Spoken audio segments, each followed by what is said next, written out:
course, budget season, and everyone, including the education sector, is wondering what's in it for me. What are the great expectations, but what about the reality check? How much can we expect? Are there going to be any big ticket announcements, any big ticket plans really for education for India's young? That's what we are looking at in this special program on Heads Up. We have also a special panel with Professor Satish Kumar Malhotra of the Amity Business School, also Professor Raj Kumar, the Vice Chancellor of the O.P. Jindal Global University, and Vikas Masal, partner with KPMG. Thanks all so much for coming in. Professor Raj Kumar, if I could just ask you, there are of course always a lot of expectations that any sector has. What are the two areas that you would like to see the government focus its spending on when it comes to education? Well, let me first say that budget is as much a political document as it is a social document with aspirations. And the new government inevitably has come to power with a commitment to fulfill certain aspirations for young India. Right. With 800 million people less than 35 years of age, clearly that's a sector which ought to have the focus.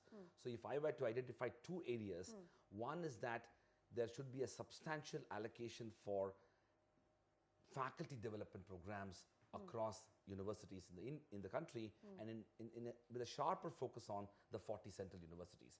If you look at the status of central universities in the country, 40 central universities are suffering from over 35 to 40% of faculty positions lying vacant. Right. Even the IITs and IIMs are also suffering from that. So I would be very keen on a very sort of targeted budgetary allocation for dramatic changes in the faculty development as well as recruitment process. Right.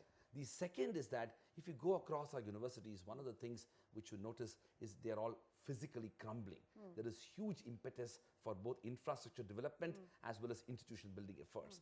There should be, again, we end up building more and more institutions, but don't care about the existing institutions. Right. So more than building new IITs and IIMs, we should really focus on how do we improve the capacities of existing institutions. Again, I would welcome a targeted allocation for improving the quality of existing institutions. Right, Professor Malhotra, do you see that? Would you like to add something to that wish list, and do you see it happening really? You see, education is the most vital area, and we have to find out what is vital, what is essential, and what is desirable. So education comes in the vital area today because of the fact that the World Bank has given the statistics that India up to now is using just 3% of their GDP resources for the education to grow. So therefore, there is a dire need that we have to look into this aspect that at least 6% of the GDP should go for the development of the education sector. And in that, there are two things very, very important which have to be looked into, where this money has to come and where this money has to go. Of course, that is the revenue and the expenditure people will have to budget it or not. But the very first thing is that we have to go for, number one, quality education. And for that quality is a race without a finish. And we have to continue making effort in that direction. Right.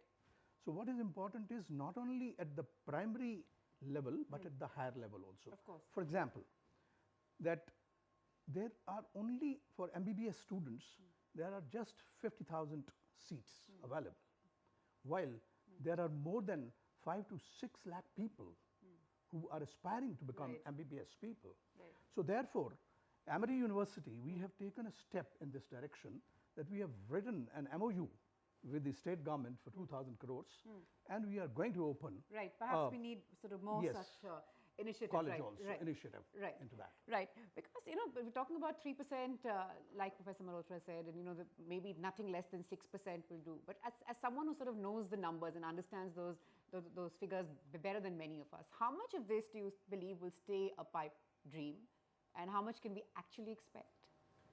I think one thing is a wish list, and the other thing is a practical reality. Correct. From macro perspective, I think we should open up the FDI, foreign direct investment, into this sector, and we should clear the hurdles or the policy bottlenecks that are there, so that foreign universities could also look at coming over here. Right. From the micro perspective, from the tax angle, I think certain concessions could be given in order to encourage or help people to foot the bill or provide some tax relief in terms of the education expenses of their children or other relatives. Right.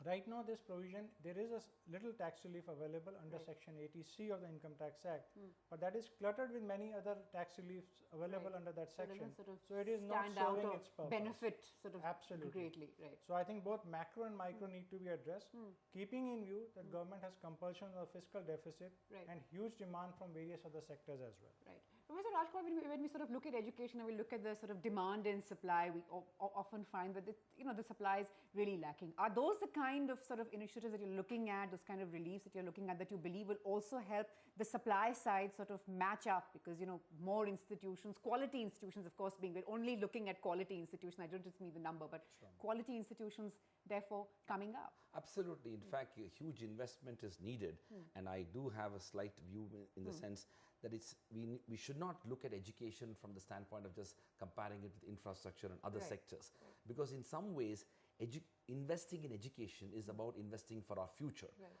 Possibly it has impact on other sectors as well. So if you are able to educate the young people of India, you have an opportunity to build a knowledge-based society. And today, if you look at many other developing countries, there is a systematic and a substantial effort to bolster the educational But system. if I just may take the liberty of interrupting you there, I've heard this spoken in the past. We were all in agreement, all top educationists, all top sort of movers and shakers, as it were, also in agreement that this is the way forward. This is how countries who our global peers have cracked it, and we have to do this. But somehow we can't seem to translate it into action. Well, that's the political reality of it, and I think it seems to me that the government is serious about seeing a change in the education sector. There is the kind of noises that are being made at the early stage of this government seems to move in the direction. But having said that, it's not just about putting more money. It's also about targeting as to where you want to spend. Government doesn't have enough money. Of course. There is a committee report, no less than Narayana Murthy headed that committee, set up the Planning Commission 2-3 years back. They submitted a report, and one of the major recommendations of the report is to how do we significantly incentivize corporate philanthropy and private sector education into the context. And it has proposed a 300% tax deduction for investments from the private sector into education through philanthropic basis. It has also proposed a 1,000 crore scholarship fund. I think we are at that stage where we need to start thinking big, because if we get this right, we are in a position to address many other challenges which are critical for the future of our country. Right. That proposal, Vikas, of course, sounds gigantic considering where we are at present. Do you believe that we'll even get half of that ever going? Where do you believe we stand actually in the scheme of things? I think before we come to the tax proposals, I would like to highlight that the new Companies Act which has been introduced, wherein 2% of the net profits have been made mandatory to be given for corporate social responsibility, CSR activities. Education forms an integral part of that list. So I think that will also give boost to the philanthropy towards the education sector. Like healthcare, education is a sector which requires a lot of long-term gestation period before it actually starts yielding results or it starts yielding some money in order to flow back. Investment-related tax incentives are better than just the profit-linked or other incentives, because that pushes investment in a particular sector in which the government desires. Right. Professor Malhotra, just changing track a little bit. When we talk about the role of private players, and there's no denying that they've played an enormous role in education, particularly higher education in the country. But what from the perspective of a private player in education are some of the most frustrating things when it comes to setting up shop in India? No, you see, the public-private partnership has to come up because the resources have to be pooled. Number two, there has to be the existence of single window clearance. What is happening today is that the things which have been allocated also are not reaching in time, and with that, a lot of frustration comes into being. Third very important thing which we have to look into is, which is very important in today, that off-profit business schools should come. For-profit business schools should come. So that our rules on that are still sort of so that to be the sorted foreign out. players also, if they are for profit, they are investing, and with that investment, with the infrastructure and into the education sector, it will bring that result. Next important thing is that for the vocational training, very important thing is that we continue doing our effort, not only for the rote learnings in our business schools, but we'll have to go for the vocational training so that people can get right from the beginning the kind of environment in which the growth can come. So we are looking into that perspective.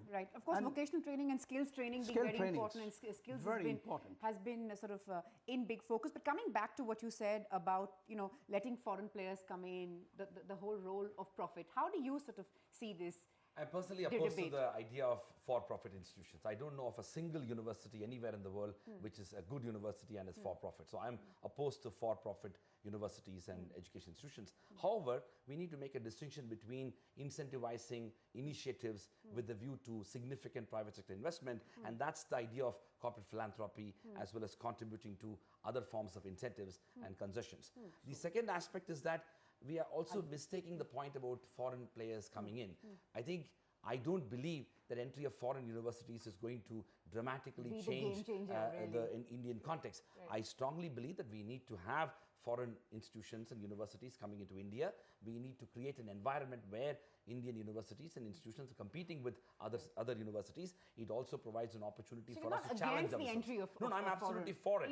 But we should not misunderstand between entry of foreign institutions is actually going to be a game changer for Indian institutions. Secondly, it should be for profit. Again, the leading universities, Harvard, Yale, Columbia, Michigan, you name the private universities, they're all non-profit universities. I'm going to get Professor Malhotra to quickly respond so to that. On this particular thing, which I'm trying to, once again say, that in all BRIC countries and in China, they have gone for the for-profit educational institutions.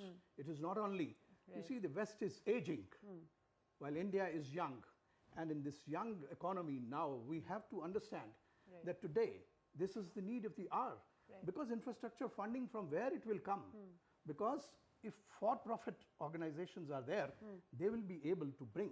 Because they are then having some motivation to come and bring that. And it all in BRIC countries, as well as in China also, they have come up with this kind of situation. That's, of course, a very important point. Is that the big reason, or one of the big reasons why we seem to be falling behind? Well, we're going to be slipping into a quick break now. Back with more as we discuss what education needs and, of course, the road ahead and the big ticket announcements, if any, that we can expect from the education sector. Like Vikas pointed out, every sector perhaps now looking at what the finance minister is going to have to say with a lot of intensity. We're slipping into a quick break. Back with more.